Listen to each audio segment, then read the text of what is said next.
Abe musidɓe tedduɓe yeeɓiyankoɓe Titondi TV min calmini moni kala inde mon e yettode mon. Hande namdiri e jalal mangal jabbegal mangal woni Oumar Ba ngari Demet. Min calmini min jurimama ha joni ko Foutanki philosophe woni Harouna Agne votre présentateur.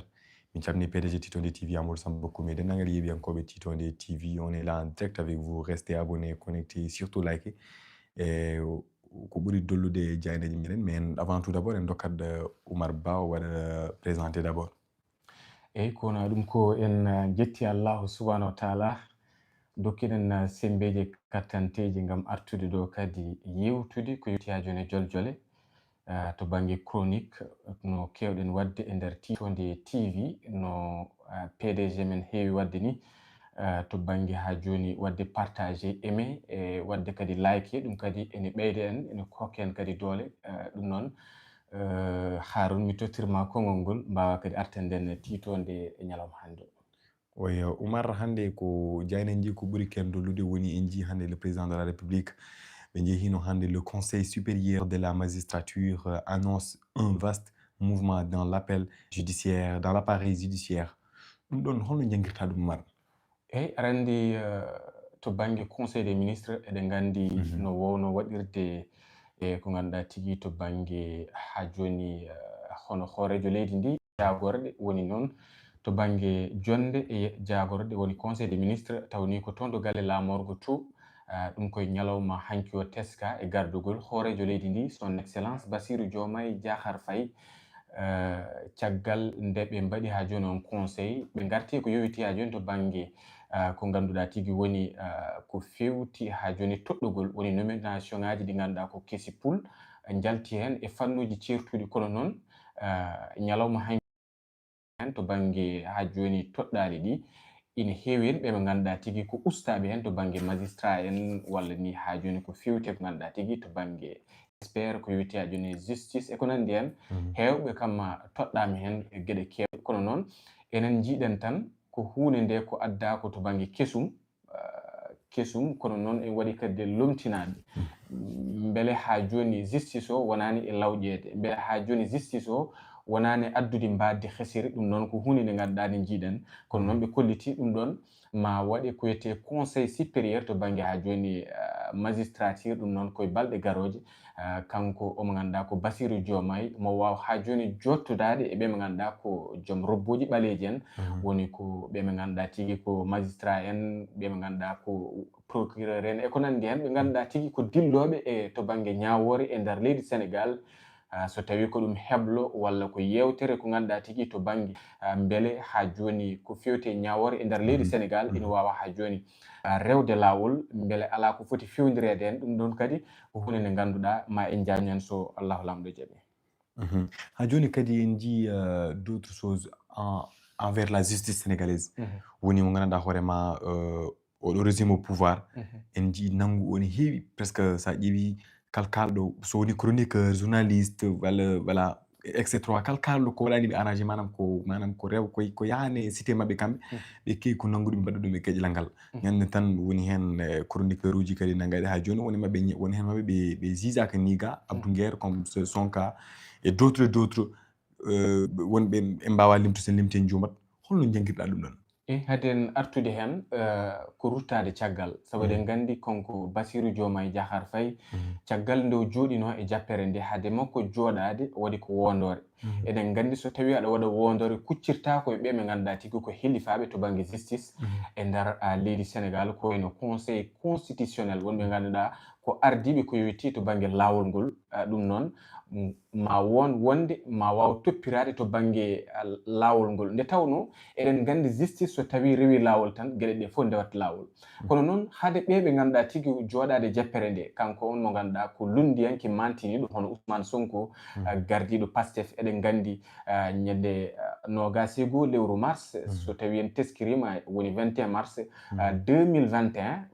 eɗen gandi waɗino ha joni ko wiyete to banggue manifestation ngaji bang yo bang e nder wertago leydi ndi kanko Ousmane Sonko caggal nde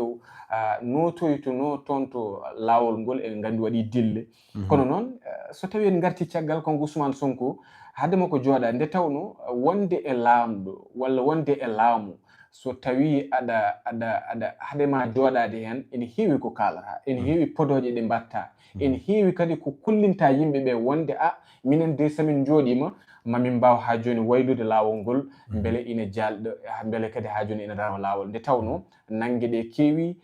sa haali ka meƴƴete so tawi a wondi e mabbe mbawa ha joni haalde ko jidda haalde kono so tawi a haali ko ganduda tigi beedo welani be hayso no podda fof be jaggere be meƴƴuma ha joni ton to dundirdu ndu dum non ko hunde nde ganduda alay sago wa wadede ko wiyete ha joni justice taw to koy bange potal kono non ko justice mo ganduda ko deux poids deux mesures woni ha joni so tawi a wondi e mabbe an kam hayso tawi a jaggama hayso tawi a jaggama ene heewi wadede masala ha mbasa boyde ton kono non so tawi a wondani mabbe ada wada dénoncer ko ganduda tigi dum do jiya ko ha joni e dar leydi Sénégal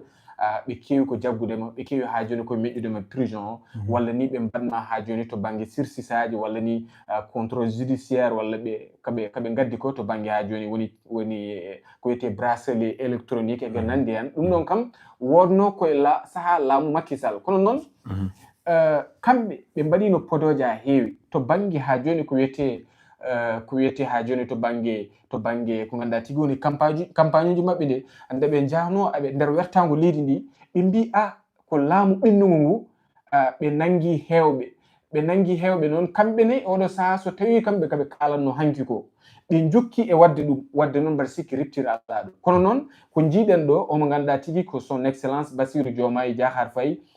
wadde nomi be ganduda tigi be dewnani lawol to bangi justice o kono non so tawi kanko o wawi ƴettude ngal don pellital alay sago dum yurnite de tawno lawol so moƴƴani développement wawata wodde de tawno kala ko jiyata yimbe be sen bada manifester de tawno be medino wadde do ko wiyete assise sur la justice kanko e gardugol o mo ganda ko Bassirou e wondude yoga e be ganda ti ko jagorde tawni ko to fanniyankobe ko yiti ha joni to bange lawol ngol woni justice be jodi non be kaali ko wiyete to bange ha joni jogade jojjande wadde manifester jogade jojjande wadde hofngo juudi dum do de gandi ko hunde ne ganduda ina foti wonde so tawi a woni e leydi so tawi a yi ko ganduda dum don fewdirakima walla a jogima cadede walla an a hadama fodde ma alay sago jippoda e dingiral ngal bawa anen hollirde mette maada dum non ene wadi sardiji di dewata bawa ha joni rokkede lawol wadde manifester kono kadi ene jogi kadi lawol ngol ganduda tigi dokkeda kadi jojjande wawde wadde ha joni ko wiyete grève kono non to bangi ha joni rokkede autorisation ene gandi wonbe ganduda kollirto ko doole wonbe ganduda kadi ene garde heewani te so mbi e nder temedere kala fodde capande jeetato be dokka ko autorisation so tawi a wondani e mabbe walla ni an ko kalata ko welani be jawata rokkude mo autorisation dum don ko hunde ne ganduda en jaadani hen ko hunde ne ganduda fotani wonde so tawi a woni e laamu gonanda do ko besnguli leydi Sénégal fof so tawi a woni lamdo podda ko maslundirde yimbe be kono non lawol wi anirko ko yo gongo o faw dow masala haw takko les kono non en jibe do jaggabe fo no biruda ni to bangi wem peƴƴere ko to bangi ha joni be me ganda ko wadetebe ha joni to bangi ko ganda tigi woni jaggerebe walla nodderebe walla be me ganda tigi ko jaggerebe wiyetebe tep wadata ni hay hojomaji nanne prison hay so tawi kolliri sababuji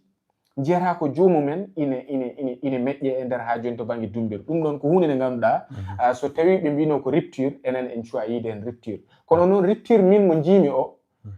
kanko Bassirou Diomaye so tawi ƴetti pellital wadde odo conseil supérieur wawde ha joni lallirde walla ni lawjude walla ha joni ƴewtade to bangi justice onde tawno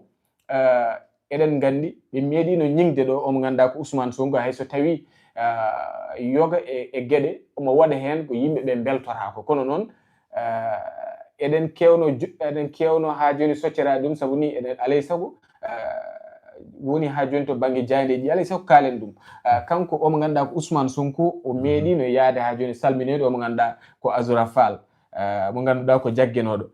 kanko non Ousmane Sonko o wawi yaade ron yabbude koyde makko wawde salminoyde mo beele wawana salminode heddiɓe mataw ko omo ganduɗa ko Azoura Fall ina wondi e makko ko neɗɗo mo ganduɗa ko mantiniɗo e nder ha joni oɗon landa kono ko wani wonde foof enen kam jiruɗen hen ko kanko ardi landa Pastef ko ɗum saabi o salminimo kono noon so tawi o yaruno koto banggue ha joni kan cakka kaw ɓorni wonde hoorejo jagorde so tawi o ummima toon to bureau makko yaade walla ni cuuɗɗo konnguɗi ɗi ganduɗa ɗi peewani e lamɗo woni omo ganduɗa ko men wonde hoorejo leydi ni son excellence Macky Sall walla ni omo ganduɗa ko Bassirou Diomaye Faye wadde alay saago ɗum ɗon yimɓe ƴewto ɗum so tawi neɗɗo ari to banggue liberté d'expression jogade willitare haalde miiju muɗum ɗum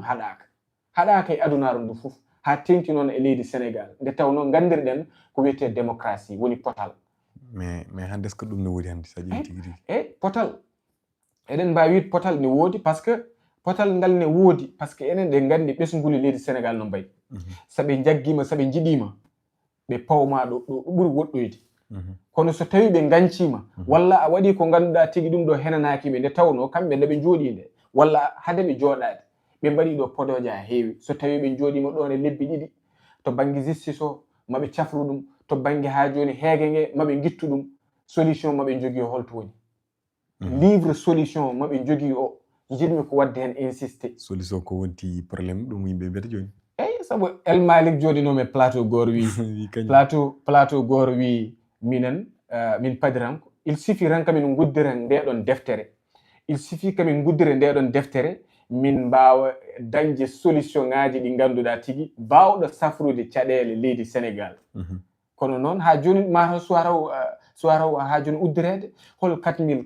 ɓe ganduɗa tigi ko cadre windunoɓe ɓe holtati ɗum projet mo ganduɗa tigi ko koyɗol tan projet mo ganduɗa tigi koye haala tan projet mo ganduɗa tigi ala fof ko safri hen holto yimɓe payi to banggue ñamdu e yardu ala justice kam mi haalani justice koko hunde nde ganduɗa koko yatiri caggal ko wonti politique quoi koko wonti politique alay saago yimɓe kalda hen gonga an so tawi wonano politique kay so tawi wonano politique kay kanko Ousmane Sonko nde waɗanno campagne makko o yeehi ha toon to Matam o wi an omo ganduɗa tigi ko Farba Ngom ko ngol ɗo woni an ko ngol ɗo woni wattane maɗe e to banggue politique ko ngol ɗo woni ko battidortaɗaɗa to banggue politique e oɗo élection so tawi o wiiri noon yimɓeɓe fof en jogo hen ha joni to banggue miijoli certuɗi waɗi ɗum ko mataw ko on mo ganduɗa tigi ko biyeteɗo Farba Ngom ina heewi doole ene jogui doole ha joni e nokku muɗum walla ene jogui doole ha joni e falde nde to banggue Matam kono noon ko wayno wonde foof kam hay so tawi a nawi neɗɗo toon to lawol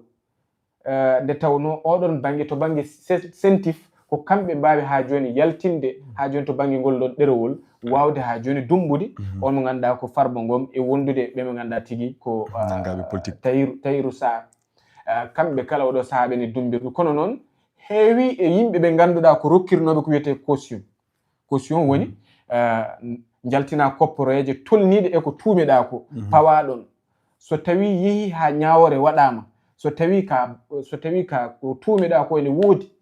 kalis mo pawɗa ɗon o hoccere kadi jaaɗa dumbeɗa kono so tawi ko tuumeɗa ko tuuma pawaɗe dow keecima o so tawi wodani keɓa haalisal ma jalta ko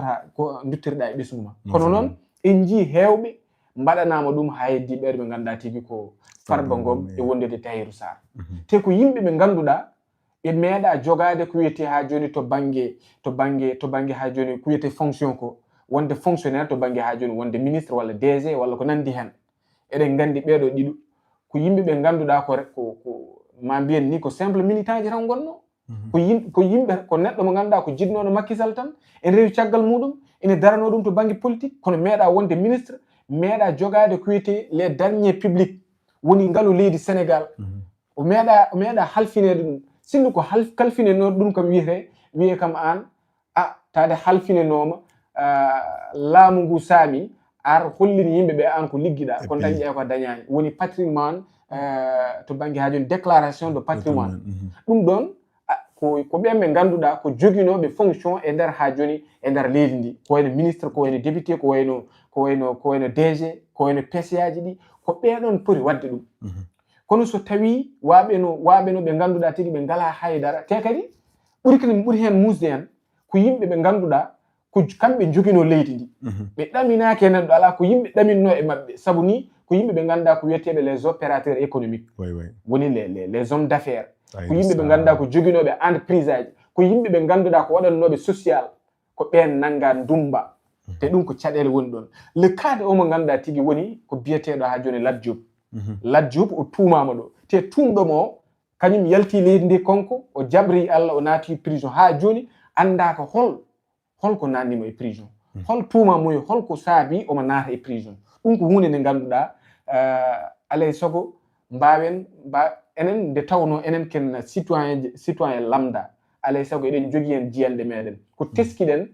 ha joni e laamu ngu to banggue justice o ene yatiri caggal no fannuji kewɗi jatiri caggal ni justice ko noon yatiri caggal kono noon so tawi ƴetti pellital kongo Bassirou Diomaye Faye wonde mo waw ha joni ƴewtade ko fewti ha joni ɓe ganduɗa ko magistrat ji beele ko buñeteɓe to banggue corruption eɗen gandi to banggue ha joni ñawore nde ene waɗa ɗum kala saaha wadde alay sago ɗum ƴewri nde ko ɗum kadi joguinomi hen yiyande haalde hen ko yowti ha joni to banggue lawol ngol a wi justice kallo arrangani fo ɗum ne rero gila yaltani ɗo cokeɗa voilà bref sen gimmima toon patiten presque koye situation leydi tiiɗi min cikkumi so tawi a haali nani œuvre o hen panomi après tawa haali a waɗi ramassé a haali mais aɗa fonno ardude œuvre o par ce que œuvre o so tawi ko solution yimɓe jogui probléme aji cikkumi ɓayde so wonti safara ko ñaw sa nani safara tan rafene woodi donc ɓayde rafene woodi yoɓe ngal ɓe ballen ɓe cafrani ɗeɗo gueɗe no hannirta ni et puis que la justice soit faite à Farba Ngom et à d'autres personnes etc mais kalane situation leydi tiiɗi ko memɗa kala ko memɗa so asumat ko jeeyga nowli jaw holno jiruɗa économique leydi est ce que c'était ça qu'on attendait avec ce régime au pouvoir Diomaye on n'a pas repris ala ko kanko woni hoorejo leydi noon alay sago yimɓe kalde makko so tawi o ummima e leydi ndi ko nden noon haala makko deƴƴere kono taade oɗo saaha ko kanko toɗɗa wonde hoorejo leydi Sénégal ko kanko woni le président de tous les Sénégalais so tawi faggunude yatiri caggal wiyete ko président nde tawno ko kanko yiiloyi daaɗe ɓe ganduɗa tigui ko Sénégal naaɓe wadde noon so tawi o jooɗima o ardima leydi ndi kala ko wawi hen haalede adare joofede ko kanko hay so tawi ko ɓuuri hen heewde ko on mo ganduɗa ko Ousmane Sonko woni hoorejo lande Pastef ko kanko ɓuuri hen jogade haalullaji nde tawno to banggue populisme o enen en cohlani to banggue populisme saabu en jii eɗen jetti hen noon omo ganduɗa ko Amadou Ba hay so tawi ko haali ko wonɓe ganduɗa ɓe jaadani hen sa haali hunde noon alay sago ɓe ganduɗa ko mbiyata ko haali ko minen dal min jaadani hen so tawi a woni opposition a woni hedde opposition walla to banggue ha joni ko fewte lundiyanki a woni lundiyanki alay sago mbawa darade alay sago mbawa sirñinade alay sago kaɓe mbiyata ko gona neɗɗo coɓɗo gona neɗɗo kewɗo haala kono min mi sikkani taw ko ɗum woni ha joni rôle opposition woni so tawi a yi caɗele guuraɗe ɗe alay sago daroɗa mbaɗa hen bindol walla daroɗa e médiaji ɗi kalana yimɓeɓe eɗen gandi caɗele leydi Sénégal ko ɗo de tolni kono noon kanko Amadou Ba so tawi ñande julde taske sami juumani julde taske nde wonde o ari ko julde o ari ko fummude kono arani haalde eko yowiti ha joni actualité leydi ndi kono noon wonko werli hen o werli hen wonde ko ganduɗa tigui taade ko kamɓe jiilorno laamu ɓe jooɗima e laamu hankkadi oɗo temps wona temps wadde politique ko temps liggade ƴewde yimɓeɓe holno poti ha joni dañde no guurdi wawde ha joni yaɓanto banggue développement ko ɗum yimɓe cohli yimɓe cohlani wonde aɗa haala ko ganduɗa tigui ko yonani yimɓeɓe aɗa haala tan ko ganduɗa waɗata projet ji ɗi ganduɗa ɗi godani haalde fot ko ɗum saabi mbimi wonde alay sago kamɓe ɓe mo ganduɗa ko wonɓe e nder laamu ngu alay sago ɓe tinno wonde banggue ministre mum ko caɗele guuraɗe ko ɗum woni ko ganduɗen e to banggue Oumar Ba salminama juurama ñaganama Allah moƴƴere mintaji men presque timmi ko ɗum ɗo non gaddanɗen hannde yimɓe ɓe on mbiyama rester abonné connecté en live surtout mbaɗon commentaire mbaɗon like mbaɗon partager ko ɗum woni ko nawata live yesso e musidɓe tedduɓe on calminama on jurama on mbiyama dole ndinku ndem kon dole titande ko onon tigui min calmini PDG meɗen Amadou Samba Koumi ɓurɗo lollirde DJ Dou min calmini aussi yeeɓiyankoɓe meɗen à 7h weeɓani pour ɗum ɗo ƴettontamo no si oɗon jeeya on mbiyama yo gone jaam ha lawol gongol so tawi keno haaji